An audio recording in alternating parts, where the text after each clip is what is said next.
Perseu é filho de Zeus e Danae. Zeus, o espírito, pai mítico, fecunda tomando a forma de uma chuva de ouro. A sublimidade da criança não poderia ser melhor indicada. A nuvem, caindo do céu, sob a forma de chuva e fecundando a terra, é símbolo do espírito. Danae é uma mulher, símbolo frequente da terra.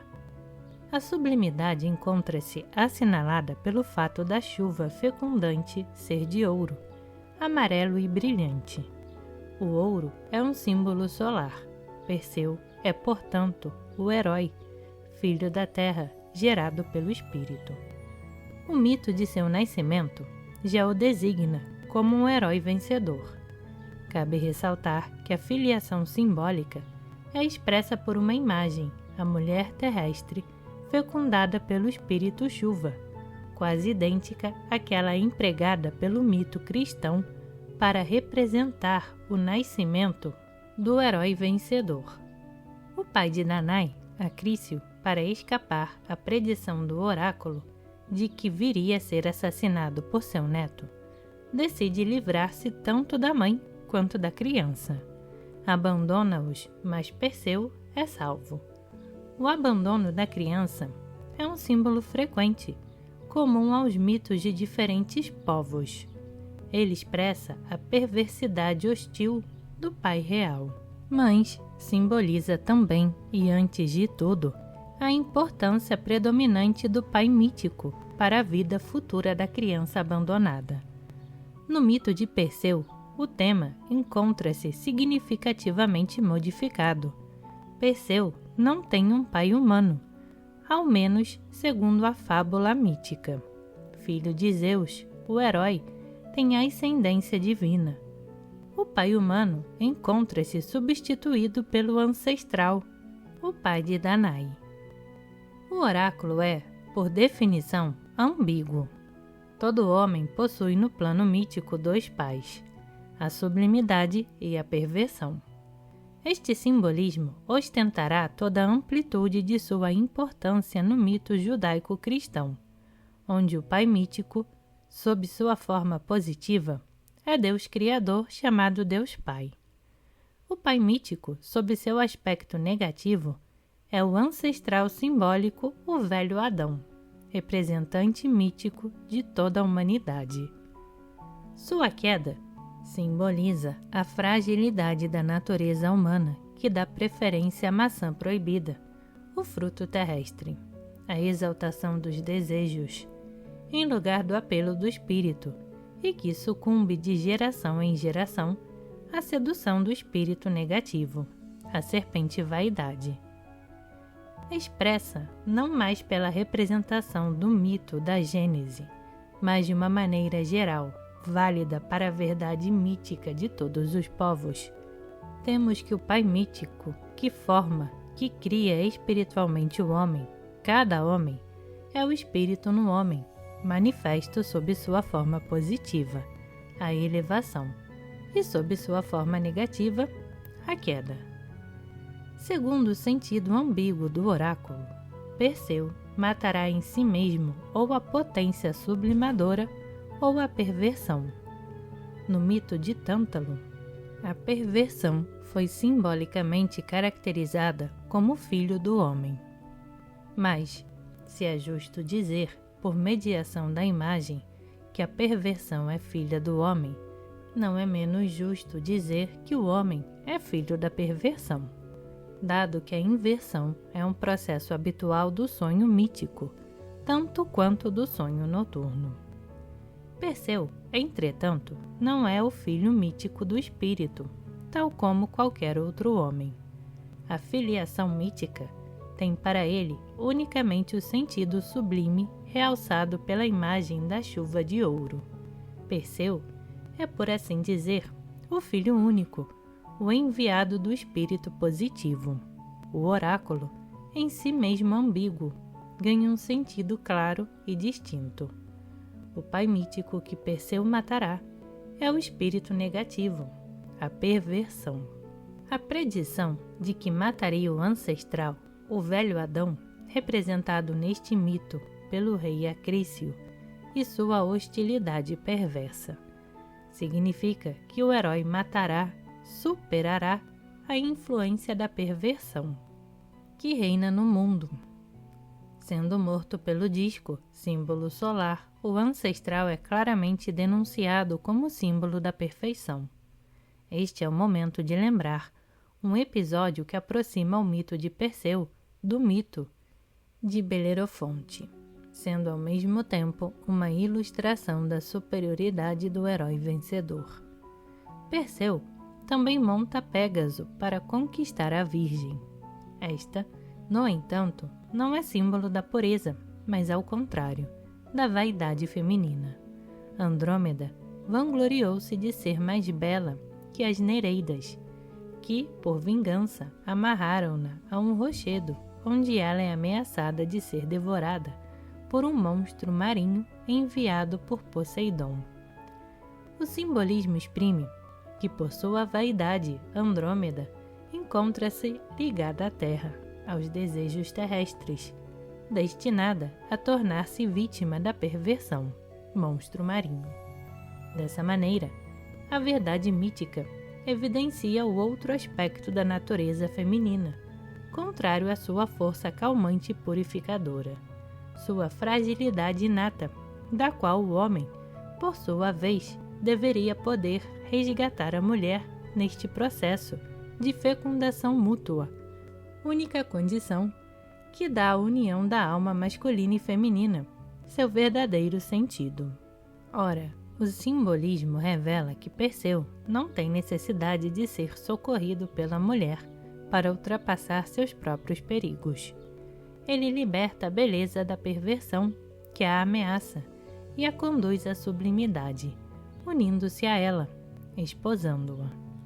Mas este desfecho só poderá ser definitivo ou mesmo significativo, no sentido indicado, se Perseu, ao contrário de Belerofonte, conseguir realizar a condição essencial capaz de evitar a queda final, mesmo após uma vitória passageira, por maior que seja. No mito de Perseu, a libertação de Andrômeda não será uma vitória passageira, pois a simbolização expressa claramente, como veremos, que o herói somente se torna capaz de libertar a mulher ameaçada de perversão depois de ter lutado vitoriosamente contra seu próprio perigo essencial. Esse perigo, essencial a todo homem, encontra-se simbolizado pelo fato mais ressaltado no mito de Perseu, o combate contra Medusa, rainha das Górgones. As Górgones, 3 irmãs, Medusa, Euríale e Esteno, são monstros, devendo simbolizar, portanto, o inimigo interior a ser combatido. As deformações monstruosas da psique devem-se às forças pervertidas das 3 pulsões: sociabilidade, sexualidade e espiritualidade. A pulsão espiritual e evolutiva prevalece sobre as outras. A rainha das Górgones, Medusa, deve, portanto, simbolizar a perversão da pulsão espiritual, a estagnação vaidosa. Esta significação é particularmente sublimada por um traço simbólico. Medusa possui uma cabeleira feita de serpentes. Mas a cabeleira de serpentes é igualmente o atributo de outras figuras monstruosas, as eríneas, símbolo do tormento da culpabilidade recalcada. O atributo comum aponta a solidariedade entre vaidade e culpabilidade recalcada. A vaidade não é senão o recalcamento da culpabilidade. Medusa simboliza, portanto, a vaidade culposa. Horrenda Medusa, segundo uma outra versão, é magicamente sedutora. A vaidade é sedutora e a culpabilidade horrenda. Essa mesma dualidade é verdadeira para toda perversão. As perversões dos desejos corporais são também, ao mesmo tempo, sedutoras e repugnantes. A ligação entre as 3 formas de perversão é indissolúvel, o que o mito exprime representando-as como irmãs. O homem, atingido pela perversão sexual, não poderia escapar à perversão exaltativa ou inibidora das pulsões corporais, o princípio dominante. Rainha dos Gorgones é constituído pela exaltação vaidosa e pela inibição culposa dos desejos corporais. Irmãs de Medusa. Disso resulta que o homem que sabe vencer a vaidade culposa escapará, por esse mesmo caminho, da perversão das pulsões corporais. Se os desejos não sofrem essa exaltação, não serão atingidos pela inibição culposa. Ao triunfar sobre a rainha Medusa, Perseu escapa do domínio de suas irmãs. O mito revela, por um indício simbólico, Perseu, depois de sua vitória sobre Medusa, é perseguido por Euríale e Esteno, que não conseguem alcançá-lo.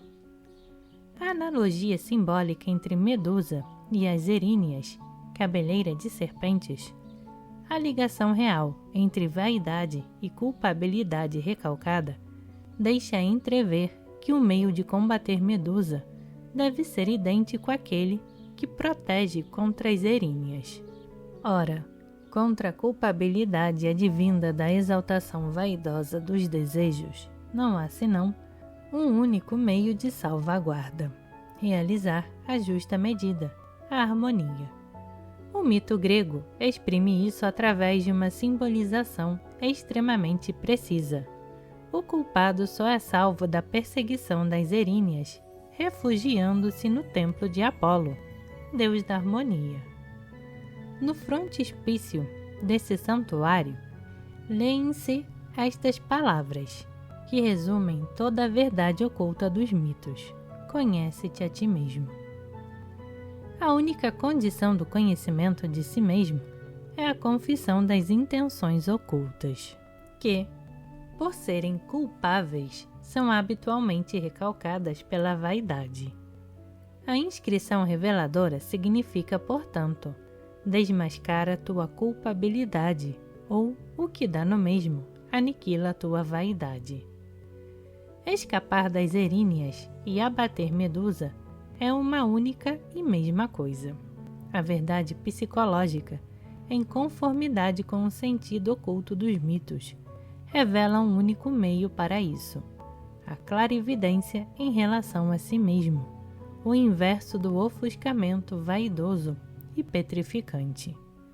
É precisamente isto que exprime, nos menores detalhes da simbolização, o mito de Perseu.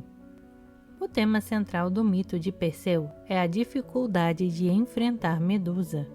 Quem quer que olhe a cabeça de Medusa é petrificado. Ver Medusa significa reconhecer a vaidade culposa, perceber a nu sua própria culpabilidade, vaidosamente recalcada, que ninguém consegue confessar a si mesmo, da qual ninguém suporta a visão. A vaidade culposa, fraqueza essencial de todo homem, define-se, portanto, da seguinte maneira: a exaltação desarmônica dos desejos, culpa, ligada à ideia de perfeição, vaidade, a despeito da exaltação doentia, ou despeito da inibição doentia dos desejos naturais. Entretanto, poder visualizar sua própria vaidade culposa, o estado exaltado e desarmônico dos desejos, foi anteriormente definido como condição para o conhecimento de si mesmo. Conhecimento esse que constitui o meio para a mobilização do esforço de harmonização e chegar assim à cura, sendo Apolo a suprema divindade da saúde. A cabeça de Medusa deve, portanto, ter uma significação mais complexa, cuja tradução exige um aprofundamento psicológico.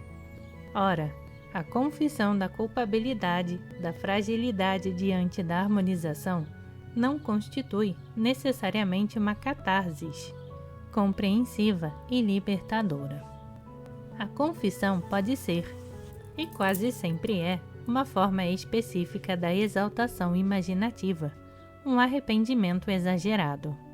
O exagero da culpa inibe o esforço reparador, servindo ao culpado unicamente para refletir-se vaidosamente na complexidade de sua vida subconsciente, imaginada como única e de excepcional profundidade. A confissão exagerada é uma mentira que convida a uma retificação não menos imaginativa. Talvez não sejamos assim tão culpados quanto pensamos. De justificativa em justificativa, as circunstâncias, os outros e etc., chegamos no talvez não sejamos, de modo algum, culpados. Talvez sejamos até mesmo razoavelmente perfeitos comparados aos outros. Mas nenhuma sugestão da imaginação exaltada pode realmente convencer. Esse talvez, essa afirmação, essa gradual transformação da inculpação excessiva em desculpa excessiva, corre o risco de arrastar o sujeito para um círculo vicioso, composto de uma sucessão obsessiva de novas autoacusações e autojustificações.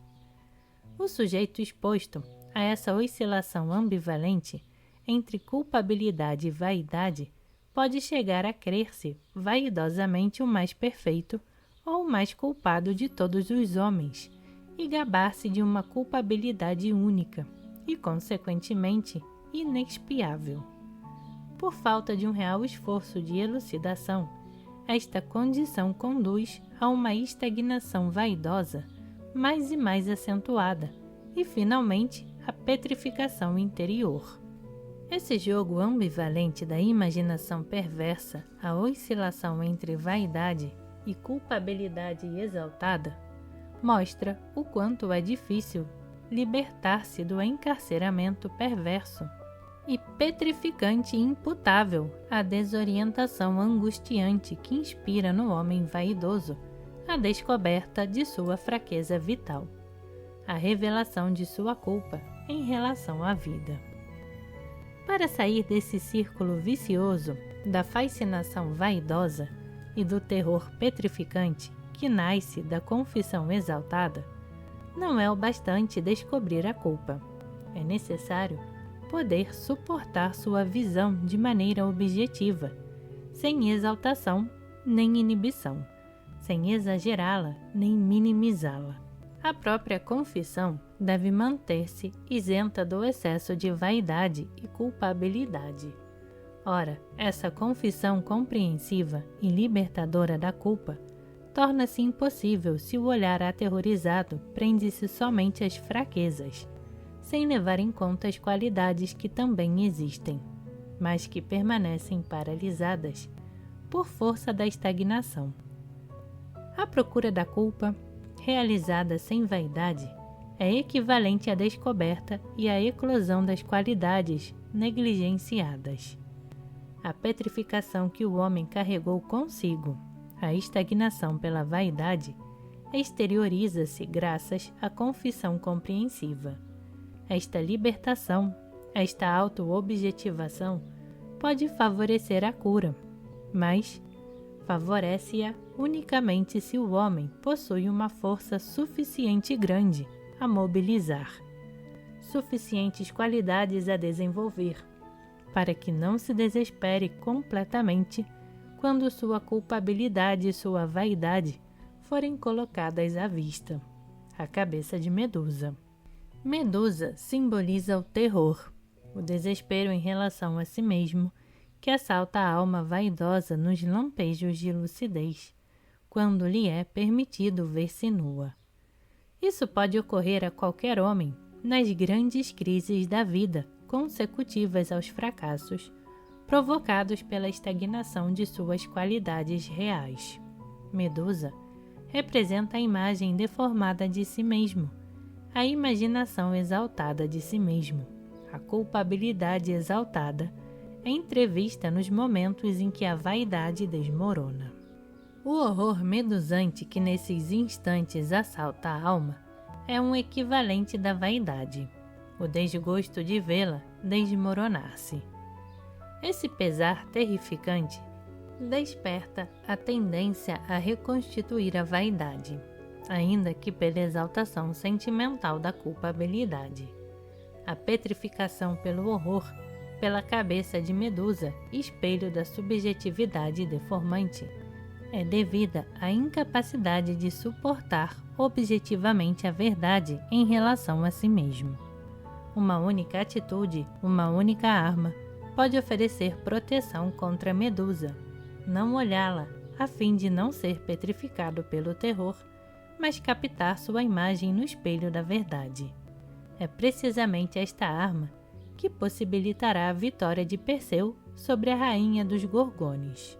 Antes de qualquer coisa, é importante definir a situação psicológica, quer dizer, o estado de espírito com o qual o herói se expõe ao mais perigoso dos combates.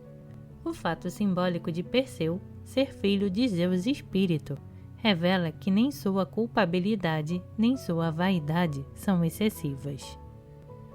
O perigo essencial da alma humana não o aterroriza. Ele está propenso a levar adiante o combate.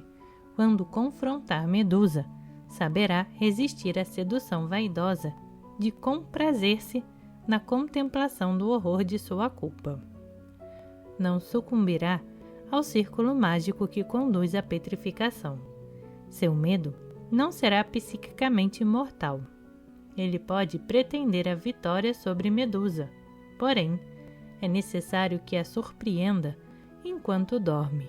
O homem somente é lúcido e apto ao combate espiritual quando a exaltação da sua vaidade não está desperta. Mas o herói não poderá triunfar a despeito de suas qualidades que o preservam do horror excessivo, a menos que, no momento decisivo, o espírito acorra em sua ajuda. Simbolicamente, que a divindade lhe forneça a arma do combate. É das mãos da filha de Zeus, Palas Atena, que Perseu recebe o escudo simbólico, o espelho da verdade. Atena é a deusa da combatividade espiritual, divindade da sabedoria e da verdade. A sapiência, o amor combativo pela verdade, é a condição para ascender ao conhecimento de si e, em consequência, chegar à harmonia. A espiritualização combativa e a sublimação harmonizante são solidárias. Atena é irmã de Apolo. Ambos são os descendentes preferidos das divindades reinantes, pois simbolizam as funções psíquicas sensatas nascidas da visão dos ideais últimos. Verdade suprema, Zeus, e sublimidade perfeita, Hera. O escudo reluzente de Atena, ao refletir a imagem verídica das coisas e dos seres, permite conhecer-se a si mesmo, é o espelho da verdade. Perseu é irmão mítico de Atena, que mesmo antes do combate simbólico, o havia protegido contra o excesso de vaidade e culpabilidade. Tal é o tributo da sabedoria de Perseu, que o arma para o combate, permitindo-lhe o manejo adequado do escudo protetor. Este escudo é o espelho no qual o homem se vê tal como é, e não como gosta de imaginar ser. Socorrido por Atena, por sua própria sabedoria combativa, Perseu suporta a visão da imagem verídica da Medusa, a visão de sua própria vaidade culposa.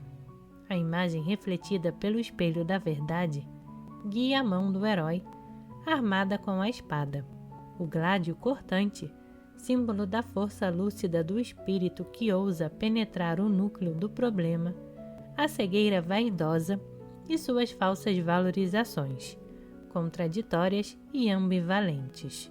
Perseu vence e mata Medusa.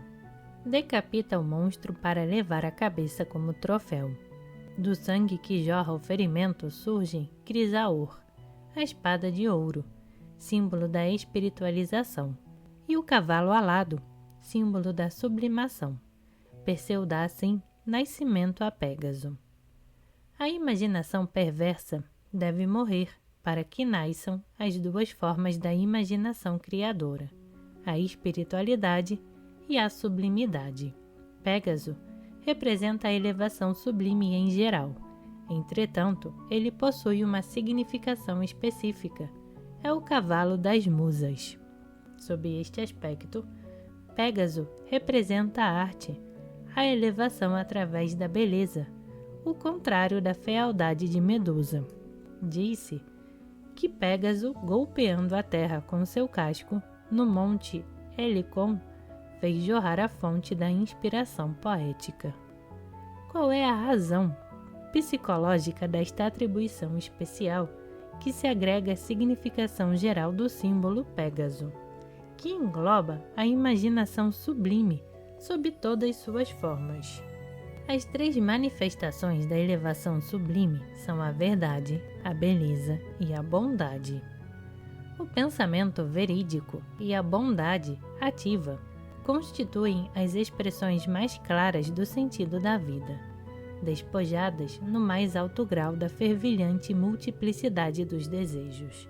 A beleza, domínio da arte, ao contrário, constitui o sentido da vida. A essência vista através do tumulto das paixões, da aparição multiforme e multicor. A arte, em lugar de dissolver ativamente a deformação, interage imaginativa e sublimemente com essa substância psíquica, mesmo sendo ela impura. É impossível que a arte seja dissociada dessa condição, uma vez que, para estabelecer um quadro figurado da afetividade, o artista deve apresentar à imaginação as cores e os contornos da vida, mesmo nas suas manifestações perversas, as seduções e os encadeamentos de suas nefastas consequências, a fim de resgatar sua forma pura, a beleza da legalidade secreta. A arte é o espelho da vida, que mostra aos homens capazes de emoção as forças e as fraquezas da alma, as consequências nefastas de suas exaltações imaginativas, com o objetivo de obter a catarse, a elevação acima da vaidade culposa. A arte verídica é uma produção da imaginação sublimemente criadora, oposta à imaginação exaltada. Monstro devorador, Medusa, segundo a imagem mítica, devora Pégaso, isto é, impede a imaginação criativa de alçar voo. Mas tão logo morta Medusa, renasce a imagem verdadeira da vida. Pégaso é libertado. A imagem verdadeira da vida e de seu sentido corresponde à visão supraconsciente da justiça imanente. Somente ela assume a beleza da vida, sua legalidade, sua justiça, que se realiza por vias extraconscientes, subconsciente e supraconscientemente ocultas. A arte não faz senão desvelá-la pela força comovedora de suas imagens. Assim fazendo, assume sua missão estética, pois nada há de mais estético que a coragem combativa. E só a visão da justiça tem condições de despertar a coragem moral nos momentos de decaimento. É certo que o arrebatamento, em lugar de caracterizar o entusiasmo desencadeado pela emoção artística, pode não passar de uma efêmera boa intenção. A libertação de Pégaso seria apenas um episódio passageiro na história de Perseu e de seu combate essencial, se o herói não tivesse a força de realizar o arrebatamento sublime representado por Pégaso. Isso é assinalado pelo mito ao narrar que Perseu, montando Pégaso, é levado para além do alcance de Euríale e de Esteno, que o perseguem para vingar a morte de Medusa. Graças à vitória sobre a vaidade, Perseu, o herói vencedor arrebatado pela imaginação sublime, é capaz de escapar à perseguição perversa de sua imaginação e colocar-se não só intencionalmente, mas realmente fora do alcance da exaltação dos desejos corporais. Porém, o sentido oculto do mito de Perseu não se esgota nos episódios simbólicos da vitória sobre Medusa e da libertação de Pégaso. Para que seja considerado definitivamente vencedor, Perseu deve cumprir uma condição que, sendo suplementar, é na verdade essencial e fundamental. Servindo-se de Pégaso, libertado por Perseu, Belerofonte pôde vencer a Quimera. Tântalo e Ixion desfrutaram da condição de convidados dos deuses, o que não constitui, afinal, um pequeno grau de elevação. Todos, no entanto, sucumbiram à queda. A condição da vitória não é a ascensão passageira, mas a manutenção de um nível constante de elevação. A vitória sobre a vaidade transforma-se muito facilmente em vaidade pela vitória. Se em algum momento Perseu tivesse imaginado ter definitivamente triunfado sobre a vaidade culposa, teria se tornado sua vítima em definitivo. A vitória definitiva não se adquire em um só e único combate, mas pela luta infatigável de toda uma vida. Simbolicamente, o mito exprime essa condição essencial ao dizer que, mesmo depois de sua morte, a cabeça de Medusa guarda seu poder mágico, sua sedução petrificante.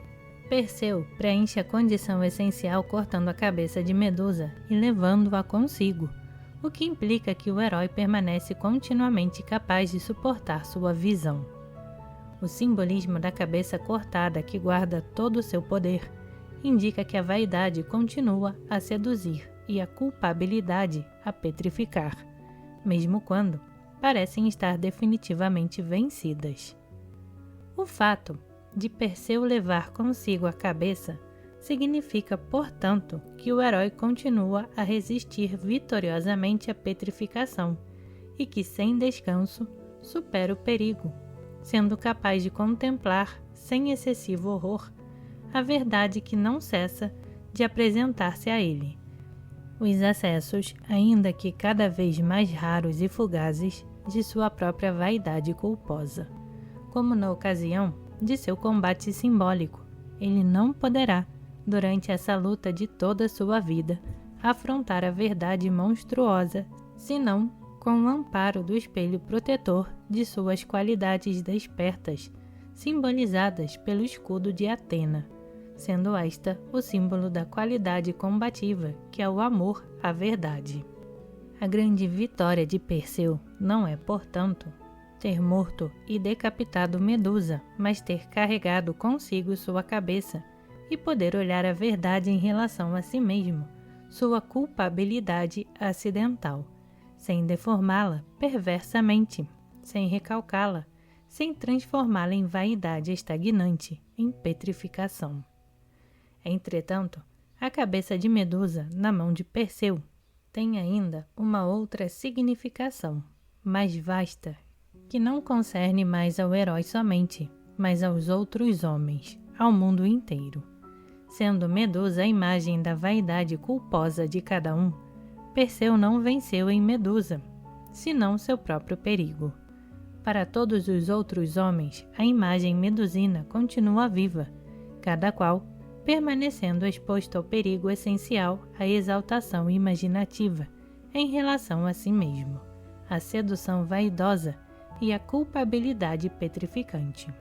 Perseu leva a cabeça com poderes mágicos para mostrá-la aos homens, mas não o faz com o intuito de aniquilar ou petrificar, pois o que expõe a visão dos homens não é mais Medusa viva, mas Medusa vencida. O que ele propõe aos homens é a luta contra o perigo essencial. A cabeça cortada prova que Medusa não é invencível. A cabeça exibida por Perseu é o apelo a seguir seu exemplo, a combater e vencer a sedução hedionda que todo homem carrega consigo, a tendência ao recalcamento da culpa, ao recalcamento de cada sentimento acidental de culpabilidade. A vitória de Perseu pode tornar-se fecunda para os outros, para o mundo inteiro. Perseu não é somente o herói vencedor, mas também o herói salvador do mito grego. Ante a cabeça de Medusa, mostrada por Perseu, o adversário tem somente duas possibilidades: vencer o horror mágico, despertando-se da letargia da vaidade culposa, ou imobilizar-se no pânico e petrificar-se ainda mais. Desse modo, ninguém pode furtar-se à terrível verdade representada pela cabeça de Medusa nas mãos de Perseu. Colocado ante sua responsabilidade essencial, o adversário é, queira ou não, obrigado a escolher. Sua escolha entre Perseu e Medusa será determinada pela intensidade de suas qualidades essenciais, espelho protetor de Atena. Se suas qualidades lhe permitem resistir à sedução da Medusa, ele escapará da petrificação, que dará início à luta contra ela. Desmascaramento da culpa, sinônimo de enfraquecimento da vaidade. Se, ao contrário, escolhe Medusa, se sofre a sedução, estará comprovando que suas qualidades essenciais são inferiores àquelas do herói vencedor. Por essa mesma razão, ele é vencido no plano essencial a priori por Perseu. Ao escolher Medusa, escolheu seu destino, a petrificação psíquica. Nenhum homem pode resistir impunemente a Perseu armado com a cabeça da Medusa vencida. Perseu venceu, em Medusa, o mundo inteiro.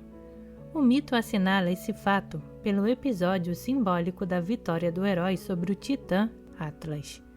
Os titãs, como veremos, simbolizam as forças brutas da Terra e, consequentemente, os desejos terrestres em estado de revolta contra o espírito, Zeus. Uma vez vencidos, são esmagados sob o peso da Terra, destino simbólico de toda exaltação dos desejos. Atlas é o titã esmagado sob o peso da Terra, que deve carregar sob seus ombros. Atlas recusa hospitalidade a Perseu. O herói mostra-lhe a cabeça de Medusa e petrifica-o. A significação oculta desse episódio é clara. Atlas é o suporte perverso do mundo. A exaltação titânica dos desejos é o monstro gigante, suporte do mundo. O titã representa assim o mundo inteiro sob seu aspecto perverso. Ele recusa hospitalidade a Perseu, pois o mundo em estado de perversão é hostil à tarefa heróica, que não faz senão agudizar sua culpabilidade e ferir sua vaidade. O mundo recusa-se a admitir a possibilidade de uma luta vitoriosa contra a rainha das perversões. Sua força perversa nada é além de uma fragilidade essencial. Submetido à força de Medusa, o mundo perverso Atlas não tem condições de reconhecer-se na imagem verídica de sua falta deformante, a cabeça de Medusa. Sofre sua sedução, vaidade e sucumbe à petrificação, recalcamento da culpa. No entanto, a vitória de Perseu sobre o mundo sustentado pela força titânica da perversão só encontra validade no plano essencial. No plano da realidade, é o mundo que termina por triunfar sobre Perseu.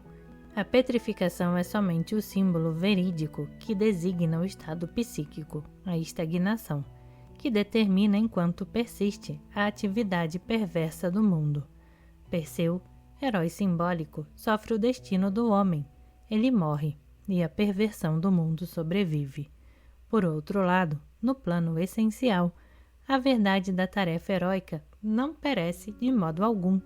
Continua a opor ao erro do mundo sua contra-imagem legal, dotada do poder salvador ou medusante. O mito o exprime simbolicamente ao morrer. Perseu leva a cabeça de Medusa a Palas Atena, que a coloca como efígie sobre sua égide. Portanto, é a própria deusa da verdade, a deusa da combatividade do espírito, que continuará a mostrar aos homens a verdade libertadora, a possibilidade de vitória sobre Medusa, sobre a vaidade culposa. A deusa, símbolo da combatividade que inspira o amor à verdade, apresenta quem quer que vá a seu encontro, seu escudo, o espelho, convidando-o a reconhecer-se em Medusa, incitando-o à luta contra a mentira essencial, a mentira subconscientemente desejada, o recalcamento. Depois de sua morte, Perseu, vencedor da vida e de seu perigo essencial, é simbolicamente imortalizado. Ele é colocado por Zeus entre as constelações sob a forma de uma estrela brilhante no céu, símbolo do ideal. Segundo o sentido oculto, nota-se a analogia quase completa entre o mito de Perseu e o mito cristão do herói vencedor. Analogia que se estende do nascimento à morte. Os dois heróis são filhos do Espírito Pai e da Terra Mãe. Ambos triunfam sobre a perversão do mundo inteiro e sobre o próprio princípio de perversão, representado no mito judaico-cristão pelo príncipe do mal, Satã. Este também simboliza a deformação do espírito, o anjo decaído, a vaidade, a serpente sedutora e sua consequência legal, a mortificação infernal, a culpabilidade, chegando à morte da alma, simbolismo equivalente à petrificação interior. Os dois heróis se deparam com a hostilidade do mundo, com a recusa da hospitalidade. Tanto um como o outro encontram-se simbolicamente divinizados, em virtude de sua vitória no plano essencial. A verdade ilustrada por sua vida não morre com eles. No mito cristão, o Cristo, o mensageiro da verdade, Messias, sai da tumba, o que corresponde ao simbolismo do mito grego, a deusa da verdade mostrando a cabeça do monstro vencido. A diferença fundamental é que, no mito cristão, a história do herói mítico, o Cristo, acaba sendo a ilustração simbólica da vida de um homem real, Jesus. Este homem, mortal entre os mortais, purifica-se inteiramente, santifica-se, realizando assim, no mais alto grau, a tarefa essencial, o ideal de que falam simbolicamente todos os mitos. O homem realmente santificado termina assim por confundir-se com o herói mítico, simbolicamente imortalizado e divinizado. Essa fusão entre realidade e símbolo transforma-se em confusão. Tão logo a diferença entre os dois planos, condição para sua fusão, é omitida e a verdade simbólica tomada por uma realidade concreta.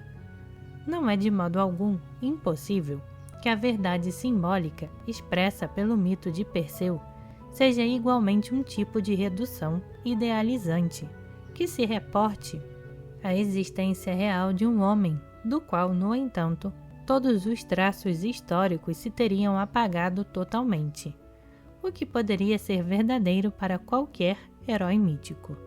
Porém, mesmo nesse caso, o homem real, cuja vida seria ilustrada através do mito grego do vencedor, não poderia ser imaginado como realizador do mesmo grau de elevação que o homem real de que fala o mito cristão.